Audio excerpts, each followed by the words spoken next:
फैसला करें कि हमने इस्लाह के रास्ते पे चलना है। और इस्लाह का रास्ता क्या है कि पाकिस्तान तहरीक इंसाफ को एक आइनी इदारा बनाना है। जो बुनियादी आइन हमने लिखा था, जिसमें मैं भी शामिल था, उस रास्ते पे डालना है। जो पाकिस्तान तहरीक इंसाफ की जो पहले हमने ब्रांडिंग की थी, याद रखिए कि ये भी बड़ी दिलचस्प तारीख़ है कि 16 साल हम जैसे लोगों ने पाकिस्तान तहरीक इंसाफ की ब्रांडिंग की कि ये एक नज़रियाती जमात है। उसके बाद इनको पैसों की ज़रूरत पड़ी, इन्होंने पार्टी ATMs के हवाले कर दी। उसके बाद इनको रिवायती सियासतदानों की ज़रूरत पड़ी, इन्होंने वो उजरती सियासतदानों के हवाले कर दिए पार्टी। आज उनको वकला की ज़रूरत है, इन्होंने पार्टी वकला के हवाले कर दी। तो ये जो मामलात हैं, पहले ये तय करें कि ये इस्लाह के रास्ते पे चलना चाहते हैं कि नहीं।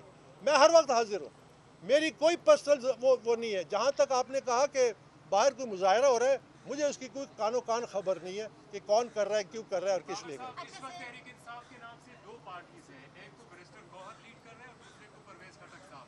आपके ख्याल में इसमें जेन्युइन PTI कौन सी है? नहीं, वो दूसरे जो है वो तो अलग पार्टी है ना।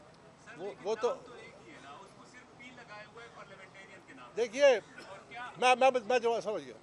देखिए, पाकिस्तान तहरीक इंसाफ जब अपने नज़रियात से हटी, जो पार्टी को बनाने वाले थे उनको किनारा कश किया गया। ये कटी पतंग है और कटी पतंग को लूटते हैं, और वो जब सड़क पर जा रही होती है, जिसके हाथ में आई डोर वो उसको लूटने की कोशिश करता है। तो ये लूटने की कोशिश मैंने आपके सामने मिसाल दे दी कि ATMs ने भी लूटा, उजरती सियासतदानों ने भी लूटा, और अभी वो मुख्तलिफ शक्ल में इसको लूटने की कोशिश कर रहे हैं।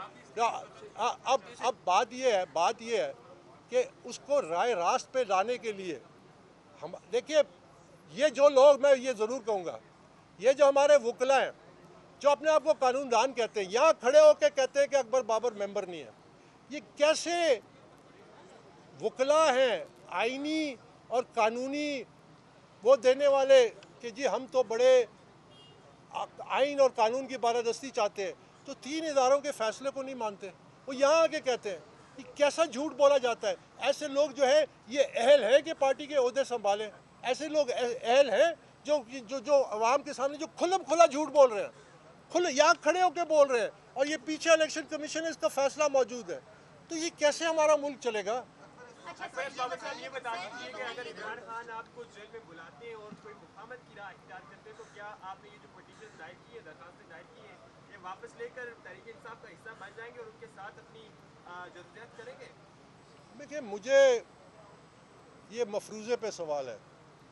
मैंने आपसे अर्ज़ किया, मैं और हमारे साथी, हम सब, और PTI के कारकुन जो नज़रियाती है, हम अपने रास्ते से नहीं हटेंगे। हम अपने रास्ते पे कायम रहेंगे। हमारा रास्ता है पाकिस्तान तहरीक इंसाफ को एक जमहूरी इदारा बनाएं जो अपने वर्कर्स के आगे जवाबदेह हो, ताकि वो आवाम के सामने सच्चे दिल से जा सके, ताकि वो अपने आवाम के सामने एक मुनाफिक चेहरा ना लेके जाएं, जो कि हुआ इस पार्टी से, जो कि आज भी हो रहा है। अगर आप इस रास्ते पे चलना चाहते हैं और संजीदगी दिखाते हैं, मेरी तरफ से कोई रुकावट नहीं होगी। आज ये जो इंट्रा पार्टी इलेक्शन कराए हैं, अगर ये इसको शफाफ तरीके से करते हैं, आप अंदाज़ा लगाइए 30 तारीख को नोटिफिकेशन होता है चीफ इलेक्शन कमिश्नर का। एक मिनट, अभी तक कमीशन नहीं बना और तरीक़ेकार पे तसल्ली हो गई, और हम जब गए कागजात लेने कुछ भी नहीं। आज आपने देखा तमाम सबूत सामने आए। तो कहने का मकसद है, अगर ये शफाफ इलेक्शन कराते, मैं आज यहाँ ना होता, मैं इनकी तालियाँ बजा रहा होता। मुझे नहीं चाहिए कोई ओहदा। मैं कहता हूँ, ये जमात में हमने अपनी ज़िंदगी के बेहतरीन साल दिए। अब जिस तरह से हम देख रहे हैं पटिशनर की तादाद में सडन इजाफा हुआ, 14 पटिशनर्स आ गए एंड एहतजाज करने बाहर मुजाहिरीन आ गए, और उनका मुतालबा ये था कि हम चाहते हैं अंदर वाला फैसला मेरिट पर हो। आप क्या समझ रहे हैं, वोटर्स जो PTI का है वो तो आपके अगेंस्ट जा रहा है, वो समझ रहे हैं कि अब एन अकबर एस बाबर आए, साथ अपने साथ लोगों को ले आए, दरखास्तों में इजाफा हो रहा है, मुजाहिरीन पहुँच रहे हैं, तो ये सारा गुज़श्ता जो 2018 वाला टाइम था ये दोबारा से दोहराया जा रहा है। इस तासर को कैसे खत्म कर पाएंगे? देखिए, हर वक्त मुख्तलिफ तासुर मेरे बारे में कायम किया गया। जब मैं इस्टेब्लिशमेंट के सामने भी खड़ा था, क्योंकि वो 1 पेज डॉक्ट्रिन पे थे, मैं उसके ख़िलाफ़ था। उससे पहले पनामा का डॉक्ट्रिन था, वो लेबलिंग मुझ पे हुई। ये लेबलिंग होती रहेगी। और जहाँ तक ये जो आप मुजाहरे वगैरह का जिक्र करें, मुझे इसका कानो कान खबर नहीं। और तादाद बड़ी की है, इसका मेरा कोई उससे ताल्लुक़ नहीं। मैं आपको एक बुनियादी चीज़ बताता हूँ। जब पाकिस्तान तहरीक इंसाफ 97 के इलेक्शन में नाकाम हुई, 2002 के इलेक्शन में नाकाम हुई, ये इमरान खान मेरे साथ बैठ के मेरी गाड़ी में, क्योंकि मैं हर दोपहर को उनको उठाता था और दफ्तर लेके जाता था और फिर साथ वापस लाता था, ये कहते थे अकबर मेरी पूरी जमात तेरी गाड़ी में आ जाएगी।